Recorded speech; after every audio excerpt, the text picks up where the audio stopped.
எக்கனாமிக்ஸில் பார்த்தோம் அப்படின்னா 4 டிஃபைன் இருக்குது. ஸ்மித்து வந்து வெல்த் டிஃபைன் பண்ணியிருப்பாங்க. ரெப்ரசன்ட் எதை பற்றி பார்த்தீங்கன்னா கிளாசிக்கல் இரா. மார்சல் வந்து வெல்ஃபரை பற்றி டிஃபைன் பண்ணியிருப்பாங்க. இது வந்து நியூ கிளாசிக்கல் இரா.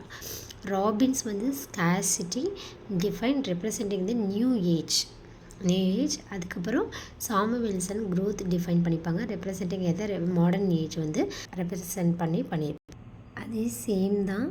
அதாவது ஆடம் ஸ்மித் வந்து செல்வ இலக்கணம் தொன்மை காலத்தை உணர்த்தது. அதே புதிய தொன்மை காலத்தை உணர்த்தது வந்து மார்சலின் நல்ல இலக்கணம், அதாவது வெல்த் இலக்கணம். வெல்த்து புதிய நியூ ஏஜுக்கு வந்து ராபின்சன் பற்றாக்குறை ஸ்கார்சிட்டி இலக்கணம். அதுக்கடுத்து நவீன யுகத்தை உணர்த்துவது வந்து சாமுவேல்சன் வளர்ச்சி இலக்கணம். அதாவது 4 இதாக பிரிக்கிறாங்க. இதில் ஃபஸ்ட்டு நம்ம பார்க்க போகிறது என்னன்னு பார்த்தோன்னா, இதில் நம்ம ஃபஸ்ட்டு பார்க்க போகிறது யூட்டிலிட்டியில் தான் வந்து எக்கனாமிக்ஸில் இந்த கிளாசிக்கல் நியூ கிளாசிக்கல் இந்த மாதிரிலாம் எல்லாமே பார்த்தோம். 4 இது வரும்ன்ட்டு. இப்போ பார்த்தோன்னா இது எதில் வரும்? யூட்டிலிட்டியில் அப்ரோச்சஸ் டு யூட்டிலிட்டியில் தான் ஃபஸ்ட்டு வந்து பார்த்தோம் அப்படின்னா classical approach or cardinal approach. அதே ஆர்டினல் அப்ரோச் செகண்டாக வரும். இந்த கிளாசிக்கல் அப்ரோச்சில் தான் பார்த்தோம் அப்படின்னா கிளாசிக்கல் ஆர்டினல் அப்ரோச்சில் தான் வந்து இது வந்து அப்ரோச்சஸில் 2 டைப்ஸ் இருக்குது. Classical ordinal. கிளாசிக்கலுக்கு இன்னொரு நேம் கார்டினல்னு படித்தோம்.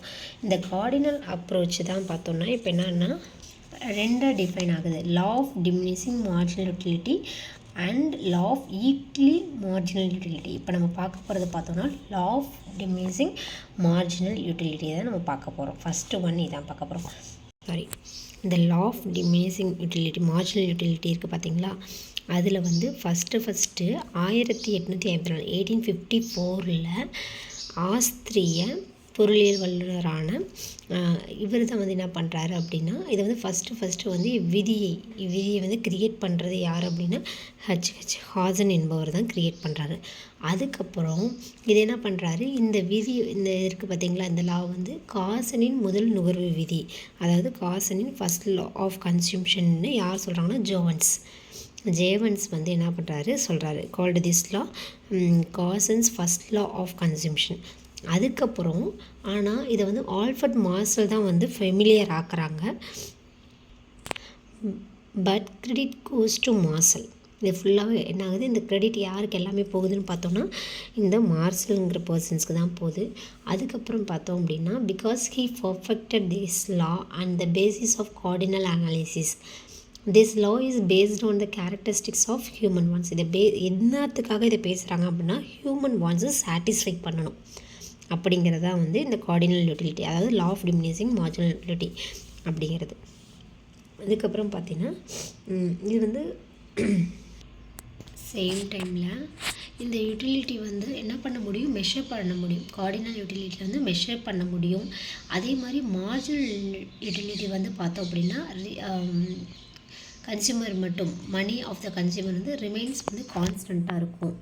அதே சேம் டைமில் த consumer should be rational consumer and his attain maximum satisfaction இருக்கணும். ஆனால் எதில் மினிமம் எக்ஸ்பெண்டிச்சரில் மேக்ஸிமம் சாட்டிஸ்ஃபேக்ஷன் இருக்கணும் அப்படிங்கிற மாதிரி சொல்கிறாங்க. அதுக்கடுத்தது வந்து சேம் அவங்களோட கன்சியூமர் பார்த்தோன்னா வெயிட், குவாலிட்டி, டேஸ்ட்டு, கலர் எல்லாமே ஒரே சீரானதாக இருக்கணும். அதே மாதிரி ஒரு ப்ராடக்டை கன்சியூம் பண்ணும்போது அவங்க வந்து கண்டினியூவாக எந்த ஒரு கேப்பும் இல்லாமல் கண்டினியூவாக அவங்க வந்து சாப்பிட்டுட்டே இருக்க மாதிரி இருக்கணும். அதுக்கடுத்து habits, preference, fashions, income, character of the consumer during the process of consumer. இது வந்து ஆப்பிள் ஃபஸ்ட்டு ஒன் சாப்பிடும் போது கன்சியூமர் என்ன ஆகுறாரு, லாட் ஆஃப் சாட்டிஸ்ஃபேக்ஷன் ஆகுறாரு. ஓகேங்களா, இது லாட் ஆஃப் சாட்டிஸ்ஃபேக்ஷன். அதே செகண்ட் சாப்பிடும்போது அவங்களுக்கு ஃபஸ்ட்டு இருந்த ஆப்பிள் சாப்பிட்றத விட செகண்ட் ஆப்பிள் சாப்பிடும்போது கொஞ்சம் அவங்களோட சாட்டிஸ்ஃபை வந்து கம்மியாகும். அது வந்து என்னன்னு சொல்கிறாங்கன்னா மார்ஜினல் யூட்டிலிட்டிங்கிறாங்க. அதே வந்து தேர்ட் ஆப்பிள் சாப்பிடும்போது first apple second apple compare பண்ணும்போது தேர்ட் ஆப்பிள் சாப்பிடும்போது நமக்கு வந்து அந்த சாட்டிஸ்ஃபை வந்து கம்மியாகும். அதுதான் டிமினிஷிங் மார்ஜினல் யூட்டிலிட்டி அப்படிங்கிறது. இப்போ தான் நம்ம வந்து ஃபஸ்ட்டு பார்க்க போகிறோம். அதாவது ஒரு ஆப்பிள் எடுக்கும்போது அவங்களோட டோட்டல் சாட்டிஸ்ஃபேக்ஷன் வந்து 20 கிடைக்குது. அதே சேம் ஈக்குவல் தான் மார்ஜினல் யூட்டிலிட்டியும் கிடைக்கும். அதுக்கப்புறம் செகண்ட் ஆப்பிள் அவங்க கன்சியூம் பண்ணும்போது என்ன ஆகுது அப்படின்னா 35 டோட்டல் யூட்டிலிட்டி.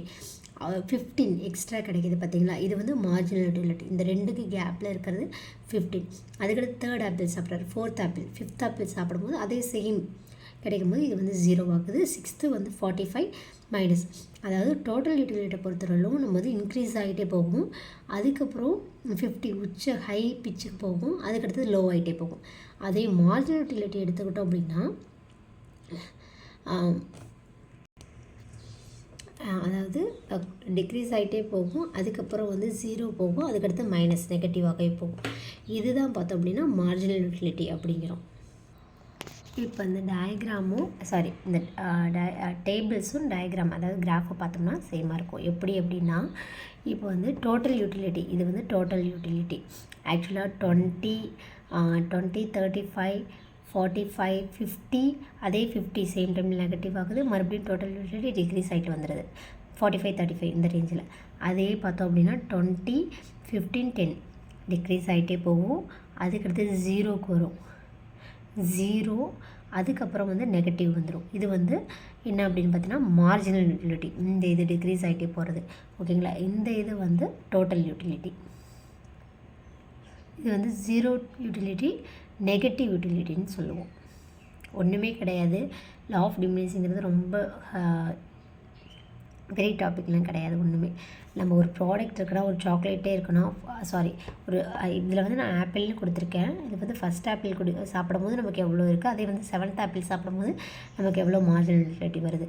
ஃபஸ்ட் ஆப்பிள் சாப்பிட்றத விட செகண்ட் ஆப்பிள் சாப்பிடும்போது கம்மியாகும். அதுதான் இந்த பிட்வீன் கேப் 15 தான் வந்து என்னது மார்ஜினல் யூட்டிலிட்டி அப்படின்னு சொல்கிறோம்.